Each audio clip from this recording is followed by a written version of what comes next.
9월 넷째 주 더 행복한 가정예배 가이드입니다. 자리를 정돈해 주시고 성경을 준비해 주세요. 그리고 가족과 함께 둘러 앉습니다. 오늘의 예배를 시작하며 함께 이야기를 나눠보세요.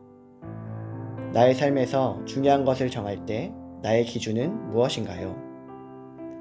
혼자라면 글로 적어보시고 가족과 함께라면 서로 이야기를 나눠보세요.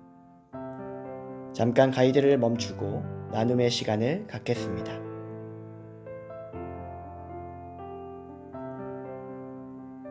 서로 이야기 나누셨나요? 이제는 성경을 찾아서 가족과 함께 읽습니다. 음악이 나오는 동안 성경 말씀을 찾아서 함께 읽어주세요. 오늘의 말씀은 열왕기상 3장 16절부터 28절까지의 말씀입니다. 열왕기상 3장 16절부터 28절까지입니다. 말씀을 찾아 읽겠습니다.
말씀을 읽으셨나요?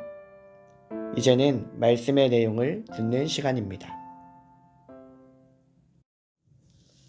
오늘 본문에서는 소위 친자 소송 문제가 벌어졌습니다.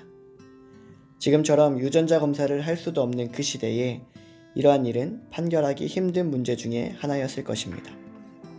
솔로몬은 이 문제를 어떻게 해결할까요? 우리의 삶에도 이와 같은 수많은 문제가 있을 텐데 그때 우리는 그 문제들을 어떻게 판별하고 해결해 나갈 수 있을까요? 솔로몬은 복잡한 문제를 앞에 두고 사람의 마음을 먼저 헤아립니다. 두 창녀가 솔로몬을 찾아왔습니다. 당시 창녀는 비난과 경멸의 대상이었습니다. 비천한 사람들의 억울한 문제까지 헤아리는 지혜로운 왕 솔로몬은 이 문제를 모성애로 접근합니다. 사건의 전후 사정을 들은 솔로몬은 칼로 아이를 반으로 잘라서 두 여인에게 나눠주라고 명령합니다. 이때 친모는 마음이 불붙는 것 같아서 아이를 죽이지 말고 다른 여인에게 주라고 말합니다. 하지만 다른 여인은 솔로몬의 말에 동의합니다. 문제의 진위가 판가름나게 되었습니다. 인간관계의 복잡한 문제를 만날 때 문제보다는 사람의 마음을 먼저 헤아리는 지혜가 필요합니다. 사람의 마음에 집중하다 보면 복잡한 문제라도 해결의 실마리를 찾을 수 있습니다. 솔로몬의 판결을 본 온 이스라엘은 솔로몬을 두려워했습니다. 이는 공포와 존경이 동시에 포함된 두려움입니다. 위대한 왕 다윗에 이어 적합한 사람에게 왕위가 승계되었다는 것을 보여주는 재판이 되었습니다. 사람들은 이 재판을 통해서 하나님의 지혜가 솔로몬에게 임했음을 목격했습니다. 솔로몬은 하나님의 지혜를 드러내 보여주는 사람이었습니다. 하나님께서 어떤 분이신지 생각하며 하나님이라면 어떻게 하셨을까? 하나님께서는 내가 어떻게 하길 원하실까? 이것을 묻고 답을 찾는 사람이 지혜로운 사람입니다. 하나님께 문제를 대하는 자세와 방향을 확인하는 사람입니다. 문제는 우리 속에 무엇이 있는지를 보여주는 잣대와 같습니다. 문제를 만날 때 우리 속에 계신 하나님을 드러내기를 바랍니다. 살아있는 사람은 날마다 문제를 만나고 판단하고 결정해야 합니다. 그래서 우리에게는 지혜가 필요합니다. 이때 문제보다 사람의 마음을 먼저 헤아릴 수 있기를 바랍니다.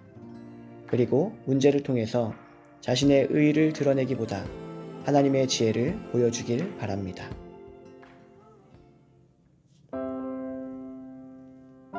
이제는 말씀을 생각하며 이야기를 나누어 보는 시간입니다. 가족과 함께라면 서로 이야기를 나누어 주시고 혼자라면 생각을 적어 보세요. 나는 문제를 해결할 때 일 중심적인가요? 사람 중심적인가요? 가이드를 잠시 멈춘 후에 함께 이야기를 나누거나 글로 적어 보세요.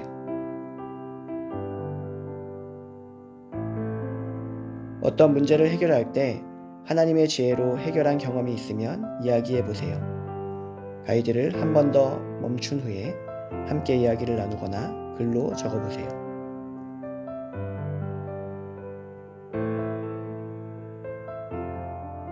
가족들의 기도 제목으로 같이 기도한 후에 9월 넷째 주 더 행복한 가정 예배를 마칩니다. 함께 기도하겠습니다.